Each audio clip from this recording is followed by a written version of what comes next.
بسم اللہ الرحمن الرحیم۔ السلام علیکم، آپ دیکھ رہے ہیں الف نیوز اور میں ہوں آپ کے ساتھ ماجد علی۔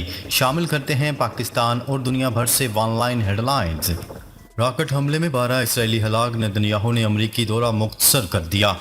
اسرائیلی وزیر اعظم نتنیاہو کا کہنا ہے کہ وہ امریکہ کا دورہ مختصر کر کے جلد اپنے ملک پہنچیں گے اور حزب اللہ پر جوابی کارروائی کا نہ صرف حکم دیں گے بلکہ اس کی نگرانی بھی خود کریں گے۔ عالمی خبرسا ادارے کی رپورٹ کے مطابق گزشتہ روز اسرائیل کے زیر قبضہ علاقے گولان کی پہاڑیوں کے علاقے دروز میں فٹ بال کے میدان پر اس وقت راکٹ گرے جب وہاں بڑی تعداد میں اسرائیلی بچے جمع تھے۔ ابھی یہ واضح نہیں ہو سکا کہ فٹ بال گراؤنڈ میں کوئی میچ ہو رہا تھا یا اتنی بڑی تعداد میں والدین اور بچے کسی اور تقریب کے لیے جمع تھے۔ اسرائیل نے الزام عائد کیا تھا کہ یہ راکٹس حزب اللہ نے لبنان سے داغے تھے، تاہم حزب اللہ نے اس الزام کو مسترد کرتے ہوئے کہا کہ ایسا کوئی حملہ نہیں کیا گیا۔ حزب اللہ کے ساتھ جنگ کے اگلے مرحلے کی تیاریاں تیز کر دی ہیں اسرائیلی آرمی چیف۔ ہفتے کو اسرائیل کے زیر قبضہ گولان کے گاؤں مجد الشمس میں راکٹ حملے سے 12 اسرائیلیوں کی ہلاکت کے بعد عالمی سیاسی میدان میں ہلچل مچ گئی۔ اسرائیل اور لبنان کے گروپ حزب اللہ کے درمیان وسیع جنگ چھڑنے کے امکانات کے بارے میں انتباہات دیے جا رہے ہیں۔ کشیدگی کو کم کرنے کی تمام تر کوششوں اور تحمل سے کام لینے کے مطالبات کے باوجود اسرائیلی آرمی چیف نے اتوار کے روز اسرائیل کے شمالی محاذ میں جنگ کے اگلے مرحلے میں داخلے کا اعلان کر دیا۔ گولان میں حملے کی ذمہ دار حزب اللہ ہے، قیمت چکانا ہوگی۔ اسرائیلی وزیر دفاع نے خطرے کی گھنٹی بجا دی۔ ہفتہ 27 جولائی کو اسرائیلی زیر قبضہ گولان کی پہاڑیوں کے علاقے مجد الشمس میں راکٹ حملے میں 12 اسرائیلی ہلاک ہونے کے بعد لبنان کی حزب اللہ نے اس حملے میں ملوث ہونے کی تردید کر دی ہے، تاہم اسرائیل میں منظرنامہ جوں کا توں ہے اور صہیونی حکومت اس حملے کا ذمہ دار بدستور حزب اللہ کو ٹھہرا رہے ہیں اور اسے بھاری قیمت چکانے کی دھمکیاں دی جا رہی ہیں۔ اسرائیلی وزیر دفاع نے زور دے کر کہا کہ پارٹی حزب اللہ حملے کی ذمہ دار ہے اور اسے اس کی قیمت چکانا ہوگی۔ انہوں نے اتوار کو مجد الشمس میں حملے کے مقام کا دورہ کیا اور تصدیق کی کہ تمام اشارے اس بات کی نشاندہی کر رہے ہیں کہ یہ حملہ حزب اللہ نے کیا تھا۔ اسرائیل لبنان میں خطرات مول لینے سے باز رہے، ایران نے خبردار کر دیا۔ لبنانی حزب اللہ کی جانب سے ہفتے کے روز گولان کے گاؤں مجد الشمس میں راکٹوں سے حملہ کر کے 12 اسرائیلیوں کی ہلاکت کے بعد اسرائیل کے سخت جواب کی دھمکیوں کے بعد ایران نے بھی اپنے رد عمل کا اظہار کر دیا۔ ایرانی وزارت خارجہ کے ترجمان ناصر کنعانی نے اتوار کو اپنے بیان میں کہا کہ ان کا ملک اسرائیل کو لبنان میں کسی بھی نئے خطرے سے خبردار کرتا ہے۔ ایران اسرائیل کو لبنان میں کسی بھی نئی فوجی مہم جوئی کے خلاف خبردار کرتا ہے اور اس کے غیر متوقع نتائج سامنے آ سکتے ہیں۔ ہر خطرے کے خلاف اسرائیل کی سلامتی کے لیے لوہے کی ڈھال بنیں گے، امریکہ نے بڑا بیان جاری کر دیا۔ امریکی قومی سلامتی کے ترجمان جان کربی نے کہا ہے کہ ان کا ملک اسرائیل کی سلامتی کے لیے ہر خطرے کے خلاف سب سے بڑی ڈھال بن کر کھڑا ہوگا۔ العربیہ نیوز سے گفتگو کرتے ہوئے امریکی قومی سلامتی کونسل کے ترجمان جان کربی کا کہنا تھا کہ فٹ بال گراؤنڈ پر راکٹ حملوں میں اسرائیلی بچوں کی ہلاکت کا ذمہ دار حزب اللہ ہے۔ ترجمان امریکی قومی سلامتی کونسل جان کربی نے مزید کہا کہ حملے میں حزب اللہ کے ملوث ہونے پر کوئی شک نہیں، لیکن یہ حملہ سوچ سمجھ کر کیا گیا یا غلطی سے ہوا، ابھی یہ معلوم کرنا باقی ہے۔ جان کربی کا کہنا تھا کہ اسرائیل کو لبنان سمیت کئی جگہوں سے سلامتی کا خطرہ ہے۔ ہر ممکنہ خطرے پر امریکہ اپنے دوست اسرائیل کی قومی سلامتی کے لیے لوہے کی ڈھال بنے گا۔ ٹرمپ جان لیں، نومبر میں ہماری طاقتور مہم کامیاب ہوگی، کیملا ہیرس نے خبردار کر دیا۔ امریکہ میں صدارتی امیدوار کیملا ہیرس اور ڈونلڈ ٹرمپ کے درمیان لفظی گولہ باری جاری۔ ڈیموکریٹک کی صدارتی امیدوار کیملا ہیرس نے فنڈ ریزنگ تقریب سے خطاب کرتے ہوئے کہا کہ ہمیں کمزور حریف کہا گیا، لیکن ٹرمپ جان لیں کہ نومبر میں ہمارے لوگوں کی طاقتور مہم کامیاب ہوگی۔ ڈونلڈ ٹرمپ اور ان کے نائب امیدوار کی باتیں عجیب ہیں۔ انہوں نے کہا ہے کہ ڈونلڈ ٹرمپ نے میرے ریکارڈ میں بدترین جھوٹ بولا، امید ہے وہ اپنی باتوں پر دوبارہ غور کریں گے۔ دوسری جانب ریپبلکن امیدوار ڈونلڈ ٹرمپ کہتے ہیں کہ امریکہ میں حالات سب کے سامنے ہیں، لیکن 4 سال میں سب ٹھیک کیا جائے گا۔ اسرائیلی فورسز کے وحشیانہ حملے جاری، مزید 66 فلسطینی شہید۔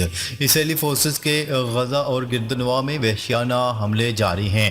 گزشتہ 24 گھنٹوں میں 66 فلسطینی شہید جبکہ 241 افراد زخمی ہو گئے۔ عرب میڈیا کی رپورٹ کے مطابق خان یونس میں تازہ ترین حملوں میں 36 فلسطینی شہید جبکہ 120 افراد زخمی ہو گئے۔ غزہ المواسی کے پناہ گزین کیمپ پر اسرائیل کے فضائی حملوں میں بچوں سمیت 3 فلسطینی شہید ہوئے۔ ایرانی سپریم لیڈر نے مسعود پزشکیان کی بطور صدر توثیق کر دی۔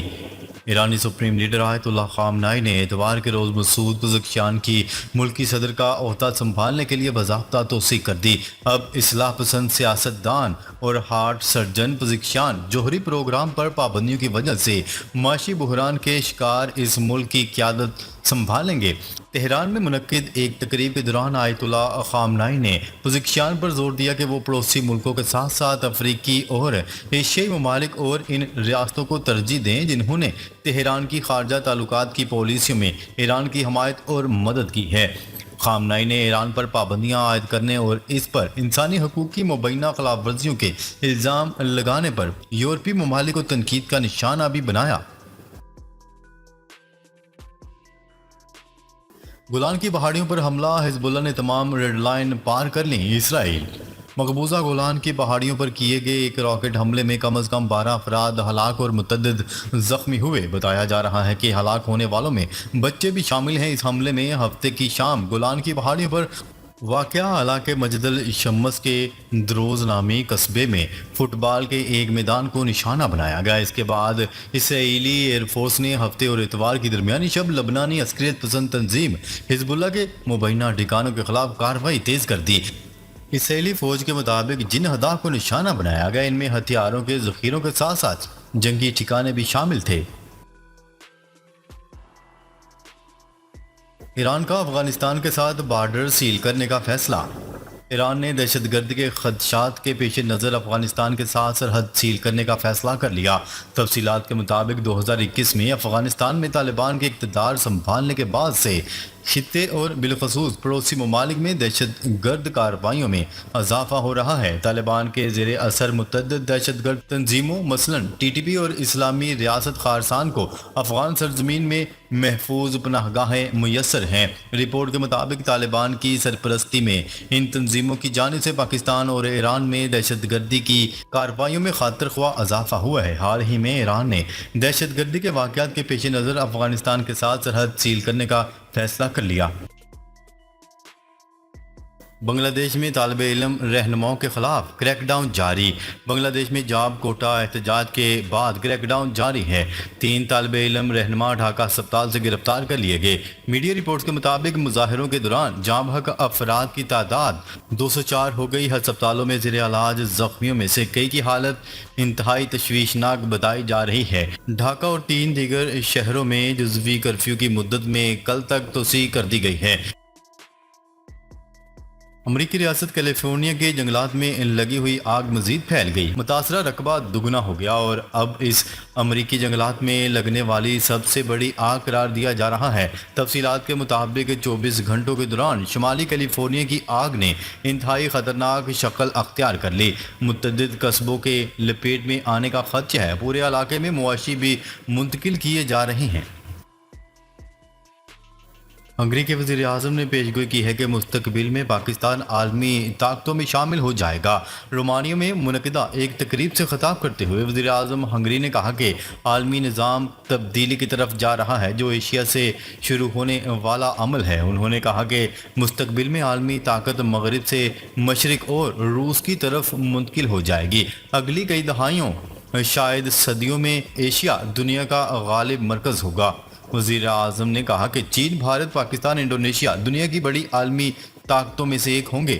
سابق عالمی نظام کی تبدیلی میں 500 برس پر محیط رہی ہے اور مغرب کی توقعات کے برعکس اب ہر کوئی روس کی حمایت کر رہا ہے۔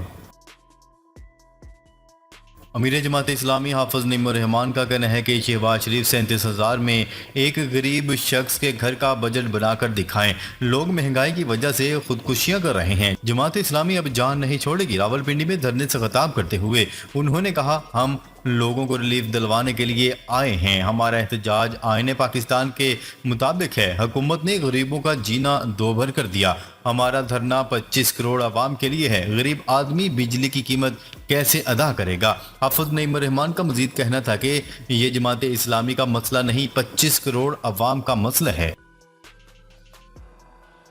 سعودی عرب ڈرائیونگ لائسنس رکھنے والے غیر ملکیوں کے لیے بڑی خبر۔ سعودی عرب کے ٹریفک پولیس حکام کا کہنا ہے کہ ڈرائیور کے ویزے پر آنے والے غیر ملکی کارکنوں کو اپنے ملک کے ڈرائیونگ لائسنس پر مشروط ڈرائیونگ کرنے کی اجازت ہوگی۔ سعودی ذرائع ابلاغ کی رپورٹ کے مطابق سعودی ٹریفک حکام نے غیر ملکی ڈرائیوروں کی سہولت کے لیے قواعد و ضوابط کا اعلان کر دیا، جس میں کہا گیا ہے کہ وہ تارکین وطن ڈرائیور جو پہلی بار نئے ویزے پر یہاں آتے ہیں، انہیں یہاں کے ڈرائیونگ لائسنس کے حصول میں کافی وقت درکار ہوتا ہے۔ پی ٹی آئی کا 5 اگست کو ایک بار پھر ملک بھر میں احتجاج کا اعلان۔ پی ٹی آئی رہنماؤں عمر ایوب، اسد کیسر اور شیخ وقاص اکرم نے اسلام آباد میں میڈیا سے گفتگو کی۔ اپوزیشن لیڈر قومی اسمبلی عمر ایوب نے گفتگو کرتے ہوئے کہا کہ آج اجلاس میں پارلیمنٹیرینز کی جانب سے آئندہ کا لائحہ عمل دیا جائے گا۔ عمر ایوب نے حکومت کو خبردار کیا ہے کہ ہوش کے ناخن لیں ورنہ ملک تباہی کی طرف جائے گا۔ انہوں نے رؤف حسن اور دیگر کے جسمانی ریمانڈ کی شدید مذمت کرتے ہوئے سوال اٹھایا کہ ایف آئی اے کو جسمانی ریمانڈ کی کیا ضرورت ہے۔ ناظرین، اب تک کے لیے اتنا ہی۔ مزید خبریں لے کر بہت جلد آپ کی خدمت میں حاضر ہوں گے۔ تب تک کے لیے اپنا خیال رکھیے گا۔ اللہ نگہبان۔